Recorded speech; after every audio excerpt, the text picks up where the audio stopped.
मैं आपसे कहना चाहती हूँ, ये 20 लाख करोड़ की घोषणा हुई, उसका पिटारा आज निर्मला सीतारमण जी ने खोला। अब आप अपने 14 करोड़ लोग जिनके जन धन खाते जीरो अकाउंट पे खाते खोले थे, देखिए उन खातों में अब कल घोषणा हुई है, आज के बाद क्या उसमें कोई पैसा आता है जन धन खातों में?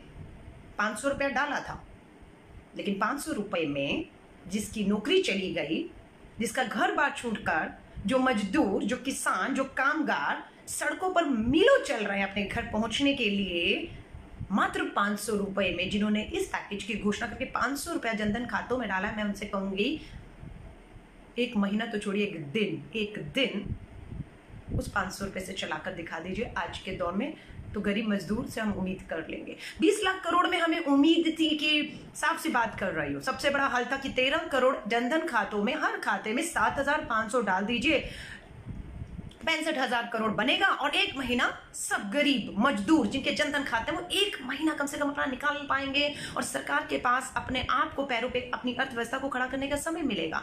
छोटे कुटीर लघु मीडियम उद्योगों के लिए घोषणा की, क्या घोषणा की? 3 लाख करोड़। क्या 3 लाख करोड़ आपको देंगे? नहीं, ठेंगा देंगे। 3 लाख करोड़ का है, जाइए जिनके छोटे लघु कुटीर मध्यम उद्योग करते हैं वो जाइए बैंक में और उनसे कर्ज ले लीजिए। आपको ये कर्ज 4 साल में चुकाना होगा।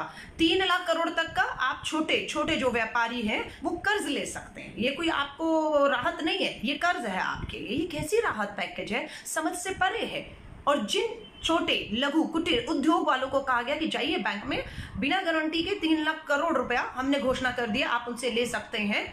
उन्होंने कहा वैसा तो कर्ज तो ले लेंगे, लगाएंगे का? हमारे उद्योग में जितना भी हमारा कामगार मजदूर था वो तो फैक्ट्री छोड़कर चला गया, क्योंकि आपने जब लॉकडाउन की घोषणा की थी तब अगर ये मदद हमें दे दी होती तो तब शायद हम उन्हें यहीं पर रोक पाने में, यहीं पर उनका खाना पीना, उनकी तनख्वाहें जो हम नहीं दे पा रहे थे बंद होने पर, हम दे पाते तो शायद वो रुक पाते, लेकिन वो यहां नहीं रुके। सुप्रीम कोर्ट में लिख कर दिया केंद्र की मोदी सरकार ने कि कोई भी कामगार मजदूर सड़कों पर नहीं है। कोरा झूठ। आज भी मजदूर परिवार के साथ, बच्चों के साथ, गर्भवती महिलाएं सड़कों पर मीलों का सफर तय कर रही है अपने घर तक जाने के लिए। आज भी लड़ाई पड़ी हुई है कि 85% ट्रेन का किराया केंद्र देगा, ऑनलाइन टिकटें बुक होंगी। अब बेचारा गरीब मजदूर जिसको घर जाना है वो आपका हाईटेक मोबाइल लेकर तो बैठा नहीं है कि अपना ऑनलाइन जाएगा और टिकट बुक करेगा, या सरकारें उसको ऑनलाइन कह रही हैं। कितना कठिन कर रहे हैं हम उसके लिए, उसकी जिंदगियों को। 20 लाख करोड़ में किसी को कुछ नहीं मिला।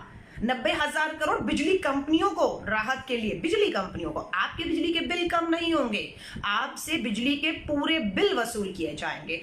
आपसे जो टैक्स लिया जाता है उसमें कोई कमी नहीं है, जीएसटी में कोई कमी नहीं है, पेट्रोल डीजल के दाम में कोई कमी नहीं, गैस के सिलेंडर के दाम में कोई कमी नहीं। आपके खातों में सीधा पैसा डालना है? बिल्कुल भी नहीं। किसी गलतफहमी में मत रहिएगा।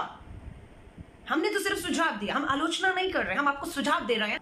आज आप कह रहे हैं हम ट्रेनें चला रहे हैं, 40 दिन के बाद ट्रेनें चल रही हैं। जब हमारे पास कोरोना वायरस के कुछ भी मरीज नहीं थे तब ट्रेनें नहीं चलाई। आज 40 दिन के बाद 75,000 कोरोना वायरस के पीड़ित पहुंच चुके हैं और अब आप कहते हैं हम ट्रेनें चला रहे हैं। अच्छी बात है चला रहे हैं, पर बहुत देर कर दिया आपने इन ट्रेनों को चलाने के लिए। और आज एक और जनता की जीत हुई है।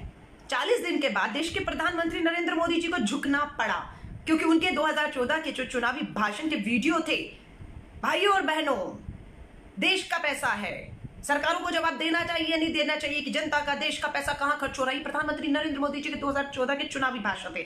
लोगों ने वीडियो निकाले, खोजे और उन्हें 2020 6 साल बाद उन्हें याद दिलाया, प्रधानमंत्री जी आप खुद ही तो कहते थे कि पारदर्शिता होनी चाहिए, जनता का पैसा है, जवाबदेही होनी चाहिए, तो आप क्यों पीएम केयर फंड को छुपाए बैठे हैं कि किसने कितना पैसा दिया, आपने कहां कहां खर्च किया है।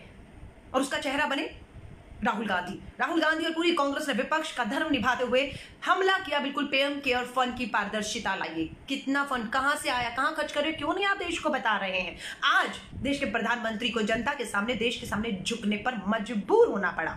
अपनी मर्जी से खुलासा नहीं किया, जनता के दबाव में झुकना पड़ा। और जब झुके तो खुलासा किया है, 1-2 हजार करोड़ की मैंने यहां दिया, मैंने वहां दिया, लेकिन अभी तक कुल कितना आया उसका नहीं मालूम है। बट हाँ, इतना दिया कि 40 दिन के बाद पीएम केयर फंड में आज बताया। वो भी जब हमने पूछा कि रेलवे मंत्रालय तो घाटे में है, फिर भी वो पीएम केयर फंड में 151 करोड़ देता है और मजदूरों को निःशुल्क टिकट नहीं, उनसे भी टिकट वसूली जा रही है, वो भी इस समय पर।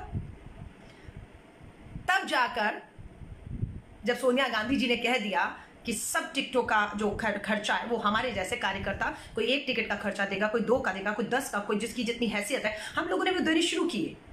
हमारे जैसे लोगों ने, किसी ने 5 लोगों की टिकट का भार अपने सिर पे लिया, किसी ने 10 का लिया।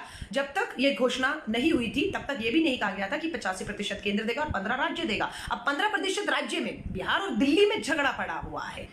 दिल्ली का मुख्यमंत्री कहता है कि 15% मैं क्यों दूं, बिहार वाला कहता है कि मैं क्यों दूं। बिहार का मजदूर बेचारा फंसा रहा, मजबूरन दिल्ली सरकार ने दिया, लेकिन वो लेटर लिखकर बिहार सरकार से अपना 15% वापस मांग रही है।